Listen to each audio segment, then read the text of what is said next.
Hello and welcome to Behave, the podcast with your host, Dr. Tamsin Astor, Chief Habit Scientist, international speaker and author. And today I am beyond excited to be interviewing one of my oldest and dearest friends. We've been friends for nearly 26 years. Oh my God, girlfriend. Can you believe it? Wow. Harriet Waley-Cohen. We met each other in 1995. So let me introduce Back in the 90s when we were back wearing in the crop 90s. tops and low slung trousers. And waistcoats and like Doc Martens and the whole thing, which of course cycle back in and out. I was saying that to my kids the other day. We should just keep all of our clothes because they'll always come back in again. So I would love for you to introduce yourself and what you do. Okay. It's so lovely to be here, and it's hard for me not to just introduce myself as like your old flatmate and your old, party partner from the 90s. However, let's fast forward to 2021. So I'm a mother, single mother to two fabulous boys and a dog who may join in the conversation if my doorbell rings or someone drives past. So apologies in advance for that. And in my business, so I'm just going to explain my vision because I think that sums it up beautifully. Imagine a world where it doesn't occur to women that they or their bodies aren't good enough, where they know, accept and celebrate their true value and potential and then fulfill it. So I do that. I empower women around their relationship with themselves and their bodies massively for the better, by changing the way that they think, act and feel in all those areas. And I do that through three different ways. I give lots of talks, which are obviously all online at the moment. We're still in lockdown here in the UK, both in the corporate sector and in the personal development sector. I also run transformation programs, again, both corporate and personal development. And I have products as well. So that's what I do and how I do it. And that's me. Yeah. What I would love to dig into with you today, because you've been on a massive transformation journey and that kind of led you to your business and what you do with your clients. I would love to talk about self-worth and the behavior around self-worth, because I think, with the Me Too movement and then with what happened with Trump and what's going on in the UK right now, I think there's still a massive place for dialogue around women and their self-worth and how much their behavior is affected by others. Because I was thinking back to that, I've got two boys, but I've also got a 10-year-old daughter who's starting to get into that age of noticing, how other people treat her and what she's wearing and what all that means and how that then reflects on, who she is and what she stands for, right? And what she believes in. And, on many levels, I'm really grateful that she went to a school where she watched a kid transition from a he to a she, from the age of 7 to 9 years old. And that for her was part of the normal dialogue, but still, there's still a huge amount of violence and pressure and negativity around women and their self-worth and what they look like and how they choose to dress and all of that kind of stuff. So I would love to dig into that area around behavior, because I think that it's a really, important conversation to still be having. So I think one of the first questions I'd love to ask you, Harry, is around, like, when you think about behavior, like, what does the word connote negativity for you or positivity? Because it's really interesting to me when I've been asking my guests, like, when they think of the word behavior, what do you think about that word? What does it mean to you? Well, here's the thing. Obviously, we were psychology undergrads together, which was a long time ago. But not that long time ago. We're not that old. And so I probably, when I think of behavior, I just think of, the way that you do. I think of behavior as doing stuff. I don't think of it as like good behavior or be on your best behavior or bad behavior or anything like that. I just think of people doing stuff. So That's it doesn't very actually, Buddhist, it has a very, it's very neutral for me. Yeah. It's like, yeah. It's just a thing that you're doing. Like, I'm chopping carrots. That's a behavior. That's something, I'm right. And it saying doesn't no have to somebody. No. it doesn't have that moral or ethical framework, which is, I always find that interesting, because karma, the word actually just means action, and people always associate it with the negative, like karma's going to get you. And I'm like, karma just means action, dude. Like there's no positivity or Oh, I negativity think of karma associated as with being a it. positive thing. Right? Isn't It's that just interesting? action. It's Yeah. just action. Like literally, it Yeah, has and no. and in the Newtonian way, every action has an equal and opposite reaction. So There you go. There you go. So, so when we think about action and we think about self-worth, I think that self-worth is really interesting, because I think there's a lot of discussion about how self-worth is a belief that we have to have. And, we know from like understanding the loop of, you believe what you think, you have feelings, you have actions, you have words, and it creates this psychocybernetic loop, right? That we get stuck yeah. in, that can be positive or negative in terms of our outcomes, or, how we feel about ourselves. But I think a lot of people think about self-worth not as an action. They think about self-worth as being this belief, and that we have to, believe a certain way about ourselves. And that will affect how we show up in the world. Can you talk a little bit more about what you understand self-worth to be, and how you support people around Yeah. self-worth? Yeah. So self-worth is really just about how you view yourself. It's just to do with how you view yourself. And self-worth is different from self-love, because you can know that you have worth, but not necessarily love yourself, or your love can shift. So I think that's an important That's giving me distinction. goosebumps. Yes. So I always say that you cannot think your way to a new way of acting and feeling. You have to act your way to a new Yeah. way of thinking and feeling. Yeah. It's the Yeah. action that comes first. An action, because let's imagine, right? Let's imagine you're in charge of a small child, a female small child, right? A small girl, and she's maybe 4 or 5 years old. She's young. And you say to her, I love you, you're amazing, I believe in you, you can achieve anything, you're beautiful, right? So you'd say all the things, all the platitudes, But then in the morning, you look at her and you make her stand on the scales, and you're like, oh, you're a bit heavier than I thought you were going to be. Oh, I think you're not allowed breakfast, and you should only wear baggy things today. And actually, you're looking kind of bloated, and you look big. So don't put your hand up in class. Don't give your opinion, and keep yourself, hide yourself away. And you can have coffee and a chocolate bar for lunch. And this girl is going to be completely in pieces by the end of the day, because it's like just all of this kind of stuff. No, your opinion doesn't count. We don't want to know. Blah. And then she comes home in the evening and she's really feeling low and exhausted and hungry. And you're like, you know what? Look, I don't want to hear it. I don't want to hear that you're upset. Have a bottle of wine, have a big packet of crisps. And I don't want to know how you are. And just drink yourself into a stupor and go to sleep, right? If you did that to a small child, that would be abuse. 100%. We all know, it's really clear, it's abusive. And telling them that their opinion has no value, and that they mustn't allow their body to be seen just because of some random number on the scales, and it should dictate what they eat, how they behave, how they should allow others to treat them, all this kind of stuff. And if you did that for a week, I mean, the effect on that child would be horrific. And the mismatch between actions and words would just be more and more stark. And the first day that you treated that girl like that, she'd be like, what's going on? They said all that stuff, and then they would have this hope. But then by the end of a week, they wouldn't believe it. They just think you're lying. Now imagine a month. Now imagine 6 months, a year. And for so many people, they're in an abusive relationship with themselves, and that's why I say it doesn't matter what words you say, or what beliefs you're trying to instill. If your behavior is not congruent with it, you will not feel it. Yeah. You absolutely will not feel it. So in order to feel worthy, you've got to treat yourself like a worthy person. But it's that alignment. That's what you're really getting to. And that's so interesting you're saying that, because I recently had this where I was in a group, and they asked me to do something which I felt was out of alignment with the ethics of the sort of the core focus of the group, and also was against my personal ethics. And so I withdrew. And what was really interesting was I reached out to a few people and said, I'm withdrawing from this organization because of these reasons. And one of the people went, why are you kind of overreacting?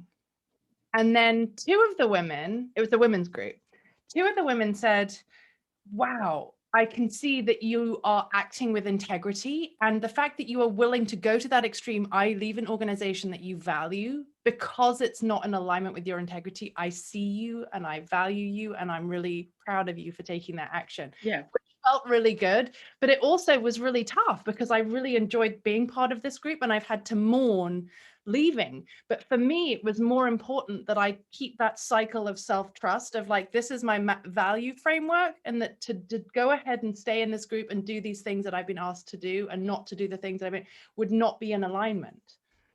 Yeah, completely, because here's the thing, when you behave in a way that's not in alignment with who you truly are, what matters to you in the world, then you'll feel crappy about yourself. Let's say you have a value around nature and green issues and environmentalism, and then you go and you buy like factory farmed meat that the animals have been really unhappy and it's full of chemicals. You chuck litter on the street.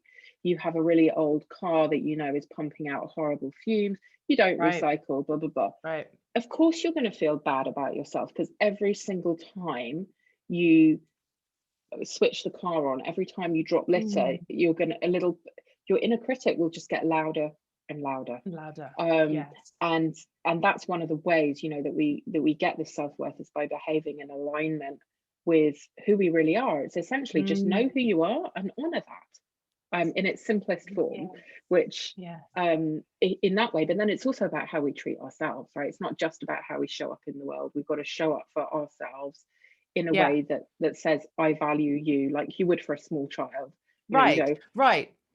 And it's even when people aren't looking too. I think that's also that interesting distinction, because it can feel sometimes like that it's a little bit performative, right? Like, I'm behaving well because these people are looking, right?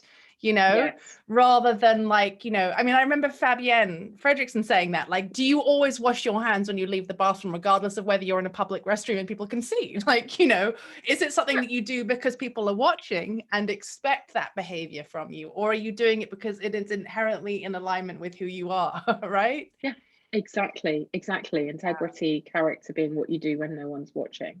Yeah. Absolutely. Yes, that's so interesting. So and I think it's important in relationships as well to do that, to show up in a way that's not either victimy or people pleaser or any of that stuff. You just have to show up and ask for your needs to be met, lovingly say where your boundaries are, ask for them to be honored. And you don't have to do this in like a horrible, bitchy way. It's very, you can just say, oh, that doesn't work for me, but this works for me. Yeah, right. So when were you aware, if you like reflect back on your life, of kind of taking that first step towards changing your behavior in response to others in a way that didn't feel in integrity with yourself? Like somebody going, you're being too loud, you're being too noisy, you're being too much or too little of something, and you going, okay, I'm going to change. But there was some little voice inside you that kind of felt like, hang on, like that's not really right. That's not me. That's. Yeah.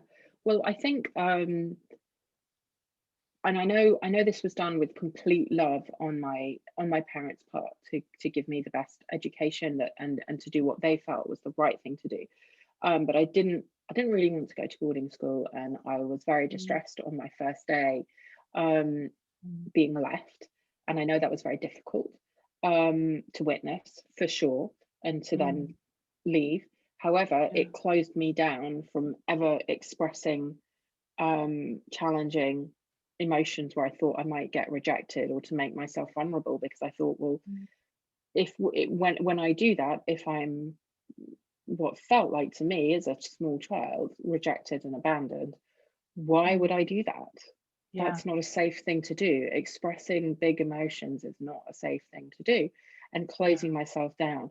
And then there were all sorts of different times of saying, oh, I like this kind of music, or I like that. We as teenagers, when we were all looking, there was no social media, no phones, no nothing back then, no internet. We were looking at like Just 17 or something, right? Or More magazine, or whatever they were, right? And going, oh yeah, I really, I think so and so actor or actress or whatever is cute, and everyone else, it's be a bit like, you know, saying you like Justin Bieber or something these days. It could be quite polarizing. And me, just, I had no clue about that stuff. So I was like, okay, in order to be accepted, you should wear this kind of clothes, you should like this kind of music, you should, I mean, all of it. So yeah. So I remember just going, okay, me as I am, I had this great sense that me as I am is not enough, and therefore I must try to be something that will at the very least fit in and not make me stand out as being weird or unacceptable, or different, but also, right? or different, because I already felt really different.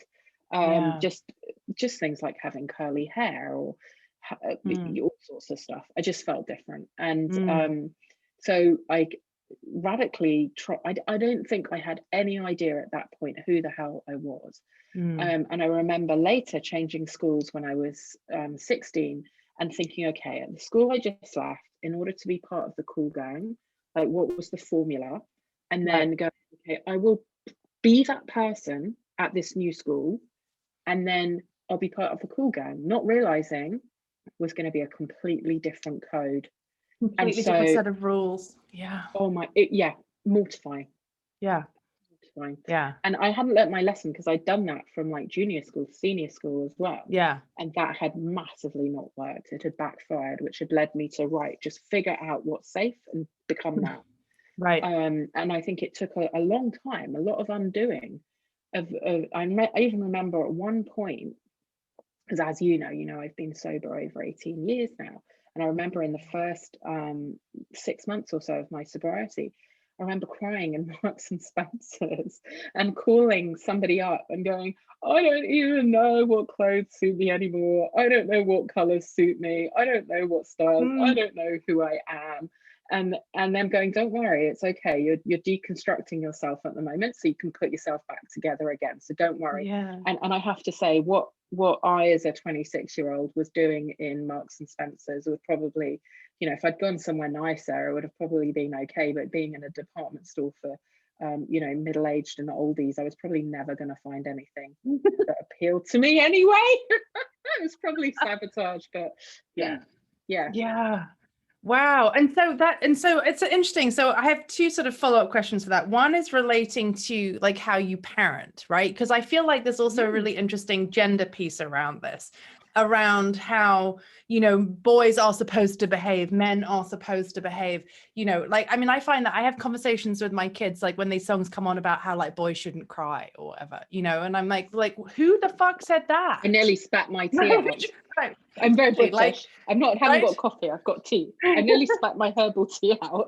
Right. But I mean, it's like, you know, so if a song comes on with lyrics like that, I'll have a conversation with them. Like, where does that come from? And why should we be thinking that way? And what does that mean for you as a boy, as a growing man, that you're not supposed to, it's fine for you to be angry, you know, but not to cry, right? And whereas it's fine for women to cry, but not to be angry, right? And then you've got the whole race piece on top of that, which sort of, it creates another whole level of, you know, polarization around that. But how do you parent around that? Like around like what is the inner critic, listening to yourself and sort of fitting in, because it's so tough when they're teenagers, because there is such a desire to kind of, you know, most kids don't want to be like the out there one. They want to be like sort of hiding a little bit into the background, you know, and sort of like, you know. Well, do you know what was really interesting? I actually gave a talk at my kids' school. Firstly, we relocated specifically for a school where individual expression is the norm rather than fitting in. And whereas the kind of schools that the boys were at before, it was all very much, you know, you've got to be sporty, you've got to be academic, you know, anyone who's arty is, you know, it's like second best sort of thing. So very sort of all those traditional traits and measures of success and likability and all of that. But I gave a talk on, is it better to fit in or fit out? And what was really interesting was that at the beginning, when I said, look, I explained what fitting out was, and I said, you know, I'm pretty sure you all know what fitting in is. And I asked for some shout outs, like, how do you feel about this? And the girls all said, fit out, be yourself, just be who you are, everyone will love you, da da da. And the boys all said, you have to fit in. If you're not playing football at break time, you're not part of the gang. And it was really interesting for me, and a number of the teachers, they hadn't particularly spotted that, because it's a school that fosters such individuality. So that was super interesting to notice, that boys perhaps feel greater pressure to fit in. And that's really interesting. And I wonder whether that's partly that the world we live in now of like Brene Brown and Glennon Doyle, that there is a real move in this sort of self-development space to be authentic, to be vulnerable, to say like, I fucked up, this is where I did right, this is where I did wrong, this is when I fell over, and like, let me just honestly show you who I am, you know, regardless, right? Regardless of what you think or feel about that, right? That's so interesting. And so, keep going. Oh, juicy. So, and so I kind of challenged the children.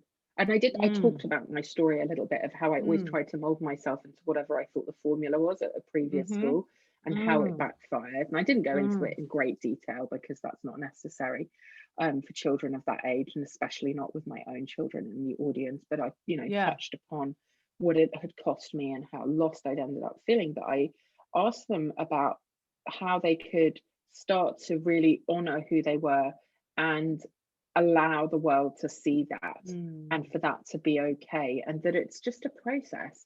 And I think what's great is that with my own boys, they've been able to speak to me about all kinds of stuff, certainly in a way that I don't remember my generation ever speaking to our parents about, and to have those honest conversations, and to seek friends, actually, if they've ever been children, when they've said to me, oh, that child said blah blah blah to me, and it's a kind of, you don't fit in, and why have you got your hair like that, or why are you wearing those clothes, or just something like that. I'm always like, well, have a conversation with them about this is just who you are, and it's okay to be like that.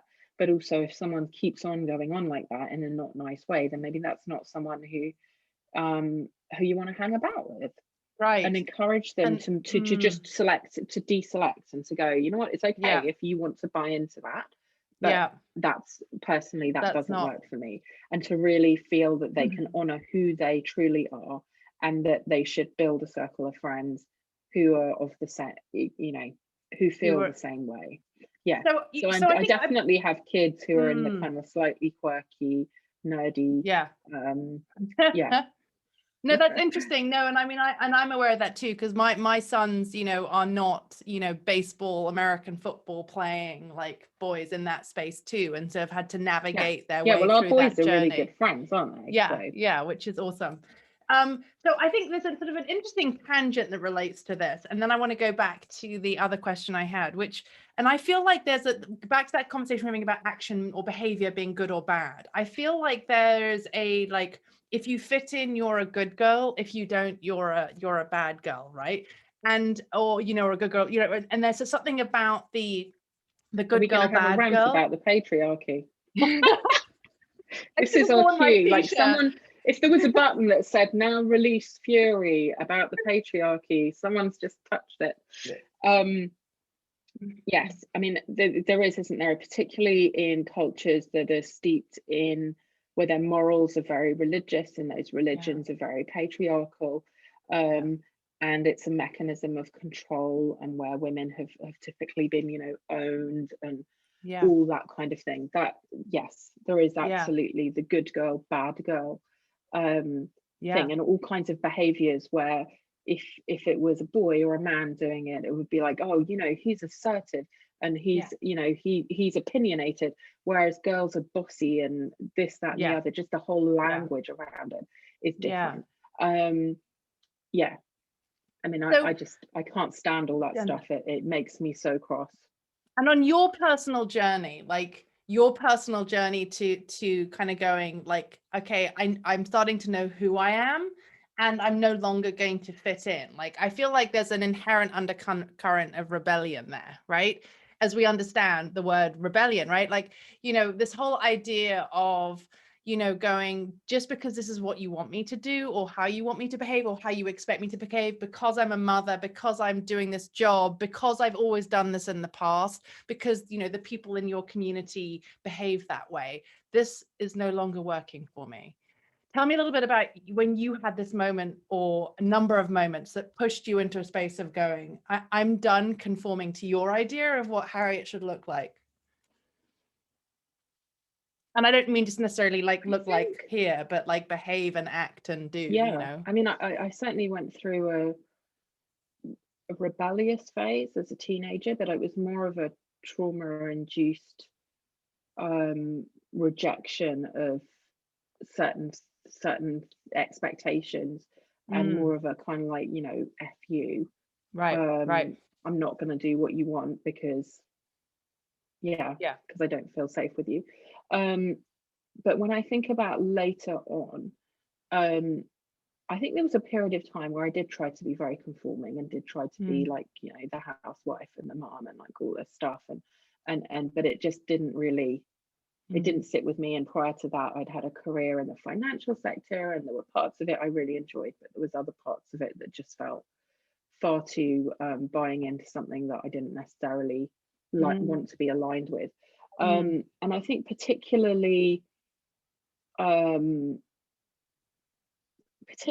last probably 7-8 years since my divorce, I've been very you know, having left my marriage in 2012, which, gosh, 9 years ago now, I'm very aware of having gone out on a bit of a limb, setting something up that quite a lot of people thought wasn't going to work and were not particularly positive about, and carved my own niche. And it's just things like, one of my standard openings on stage is to ask people what kind of underwear they're wearing, and then wave a pair of like fluorescent lacy knickers on stage. And I'm definitely not someone who likes to conform. And I think it does take courage, but I think it's also about focusing on the impact that you want to have. Well, it is for me anyway, because I know that when I have a kind of completely quirky but attention grabbing opening that does relate in a metaphorical way to what I'm trying to teach, then I've got people's attention, and they're there, and they're like, who is this person? And also just being someone who breaks stigmas. Like, I'm not afraid to when I go into the corporate sector and go, yeah, you know, I used to be a drug addict and an alcoholic, and for them to go, oh, we're not supposed to talk about that here. Like, right. But being okay to do that, and saying, and breaking down that stigma, because then it breaks the ice, and people go, oh, if she can tell us about that, and that she's divorced, and all these other things, then it's okay for me to admit that I'm not perfect either. And I think there's softness in the rebellion, actually. I think there's connection, and I think there's real humanity. But when we all get permission to just be who we are, which some might say is a rebellion, I think that there's something really magical in that.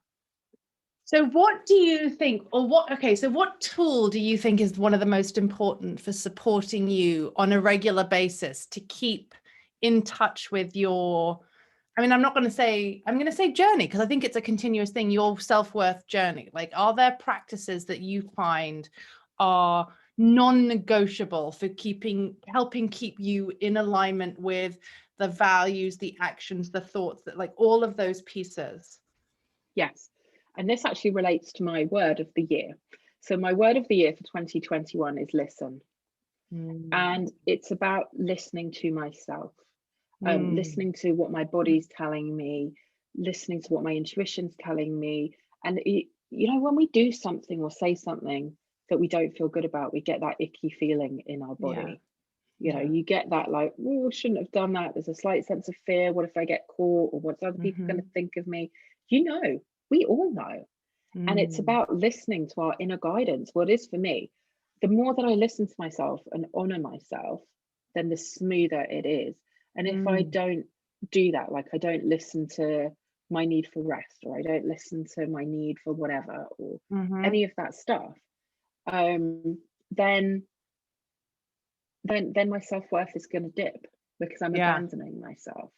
So it's just about listening and honoring, staying true to myself, and then all else will follow from that, I believe. Right. And I think, what's really important about that, which I think is really, really key, is the giving yourself the space. Because I feel like one of the problems that we've created in our world is this, and I was having this conversation with a client last week who is incredibly overscheduled, right? Not just with the work they do, but also with like, the evenings are taking master classes and volunteering, and the weekends are serving on these boards and serving on these committees, and I actually challenged them to put 3 or 4 blank spots on their calendar every week. I was like, just create some space, and in that space, check in with yourself and say, do I need to take a nap? Do I need to take a walk? Do I want to get in the bath? Do I want to read a book? Like what, like rather than just fill, right? And I feel like that is such a key takeaway, is that you can't do any of this work. You can't listen, you can't identify your values, you can't reflect on whether you're speaking about them and acting in alignment with them if you don't slow down. If you don't stop, if you don't be rather than do. Yes. Yeah. So that's behave, right? Like be, have, like you got to be, not just always do, right? Like that, like I realized that after I'd named my podcast, I was like, oh, I've got that extra like meta piece of be and have. Right? Exactly.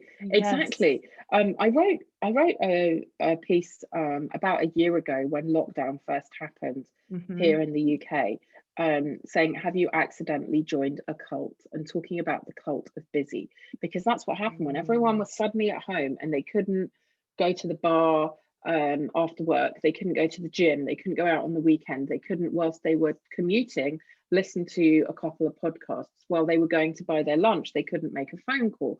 They were just being. And then on the weekend and the evenings, it was like, just continue to be, because there's not a lot to do. And what happened was, for a lot of people, they found that incredibly difficult, because in a capitalist consumerist society, we're supposed to, productivity and consumption is king. So if you're not doing stuff and you're not buying stuff, then what you're doing has no value. Except that's completely at odds with this idea of just listening, being able to have that space, as you say, to check in with yourself. And it's been one of the major gifts, actually. I've been doing quite a few webinars and talks recently around, what's life going to be like after, post-COVID. What do you want to take? And everyone's saying, I want to stop rushing around. I want to just be more. I want slow. I want time to just, for example, like I had today, where we went on a dog walk and it took an hour and a half. If we'd have marched around that route, like I might have done a year and a half ago, it's a half an hour. But the boys wanted to climb trees, and we did a bit of exploring, and stopped to talk to other dogs, and we had some funny chats along the way. And how nice is that? That there was no agenda. Like nothing. And then after we'd had some snacks, when we came back, I was like, what should we, I mean, it is Mother's Day, just so that everyone knows, it is Mother's Day here. So I've been able to kind of dictate what happens a bit more than I normally might, given the age of my children. But I decided that we were having berries and chocolate for lunch, so they were super chuffed with that. And then one of them said, let's go back to bed and have a huge snuggle. I was like, totally, let's do that. And then they had this crazy idea that we could go around every single bed in the house and snuggle in all the different beds. And whoever's room it was got to like be in the middle. And then we had this hilarious conversation about like what was going to happen in the guest room, because it's no one's room and we're all just going to lie there staring at the ceiling. But this is what happens when you slow down, when you be, is these incredible moments of connection, and also creativity comes out. And I know we're slightly off topic now, but creativity is connected to self-worth because it's risky. Creativity requires having the courage to go out on a limb and not know how something's going to turn out. And you do need real self-worth for that, but you need space as well. If we were scheduled to within an hour, within a minute, all day, would Yeah. we have gone, let's just get in every single bed in the house? And we laughed so much. It was hilarious. And it was really cute. And we had cuddles. And then the kids decided whoever's bed, if it was their bed, then they were the one that got the tickles. And it was just really It's cute lovely. and adorable. Absolutely And that lovely. stuff doesn't happen when you're in that action. And actually that means that they feel more seen and heard and valued than they would have done otherwise. And that's important too. Right, because the listen piece, I think, also is really key for how we listen to the most important people in our lives as well, and are present for them, and are able, and particularly as a mother of more than one kid, learning how to give the space to listen to each of them independently, and and create time and intimacy with each of them, and then support them in that journey. Oh God, Harriet, I could talk to you all day about this, but we're going to start wrapping up. So I'm going to go into my final 3 questions, which I ask all my guests. Ooh, okay. All right, you ready? So the first one is, what is a behavior that you still to this day struggle with, even though you've done lots of work around? Sugar and chocolate. Yeah. I was actually off, completely off all refined sugar for about 4 or 5 years. And had such a clean diet. And then when I had my breast cancer diagnosis in 2018, I was so furious. I was like, I've been eating green smoothies and organic vegetables forever. I'm like, why has this happened to me? So I ate brownies and pizza all weekend, and then I felt really ill. And then what I decided was to be after that to just be more flexible. But I'm aware that having that I can lean on it a little bit, or that certain kinds of chocolate, actually really low quality chocolate, it can kick off that, like I find, oops, I suddenly ate the whole bag kind of thing. So sugar is probably something that can be pleasurable, but I'm also aware, like as a coping strategy, it's something that I can lean on that's not so helpful. Yeah. I got you. Okay, second one. What is your favorite quotation of all time? Okay, my favorite quotation is the Marianne Williamson one. Shall I read it? Yes, please do. It's a bit of a long one. Is that okay? Yeah, go for it, love. Our greatest fear is not that we are inadequate, but that we are powerful beyond measure. It is our light, not our darkness, that frightens us. We ask ourselves, who am I to be brilliant, gorgeous, handsome, talented, and fabulous? Actually, who are you not to be? You are a child of God. Your playing small does not serve the world. There is nothing enlightened about shrinking so that other people won't feel insecure around you. You were born to make manifest the glory of God within us. It is not just in some, it is in everyone. And as we let our own light shine, we consciously give other people permission to do the same. As we are liberated from our fear, our presence automatically liberates others. I love that. Oh God, doesn't matter how many times I hear that. Every time I hear it, I'm like, yes. Yeah, I spoke, this was a few years ago now, I spoke to several hundred teenage girls in a Catholic school about honoring yourself and courage, and I read this quote to them at the end, and you could have heard a pin drop. And I called my talk, like after one of the things she describes in here, I called it permission to shine. And that's what it is, this behavior and self-worth. It's like, you're going to give yourself permission to shine just as you are, and know that just as you are is more than good enough. Permission to shine. I love that. Permission to shine. Permission to shine. All right, my final question. If you had a theme song that every time you walked into a room would let rip, what would it be, Harry?